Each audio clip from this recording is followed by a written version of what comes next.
Hi friends, இந்த வீடியோவில் தமிழ்நாடு கவர்மெண்ட்டோட முக்கியமான கரண்ட் அஃபேர்ஸ் ஒன்று பார்க்கலாம். தமிழக அரசால் அமைக்கப்பட்டுள்ள ஒருங்கிணைந்த குடிநீர் குறைதீர் மையம். ஆன்சர் பார்த்தீங்கன்னா புனல். தமிழ்நாடு கவர்மெண்ட் வந்து புனல்ன்ற ஒரு குடிநீர் குறைதீர் மையத்தை அமைச்சிருக்காங்க.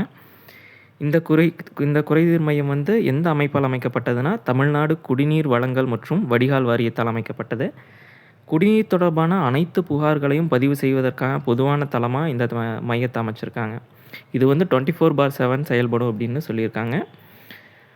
இது வந்து குடிநீர் வழங்கும் பல்வேறு துறைகளை இது ஒருங்கிணைத்து விரைவில் தீர்வு காண உதவுகிறது. இந்த லோக்கல் பாடிஸ், ஊராட்சி, பஞ்சாயத்து, இந்த குடிநீர் வழங்கக்கூடிய அமைப்புகளை எல்லாம் ஒருங்கிணைத்து ஒரே அமைப்பின் கீழே இது கொண்டு வருது. இதற்கான கட்டணமில்லா சேவை என்ன வந்து 1916ன்ற நம்பர் கொடுத்துருக்காங்க. இது கேட்குறக்கு அதிக வாய்ப்பு இருக்குது. 1916. இதற்கான இணையதளம் punal.tn.gov.in. இதுக்காக தனி ஆப் லான்ச் பண்ணியிருக்காங்க. புனல் சிட்டிசன் அதோட பேர். தேங்க்யூ.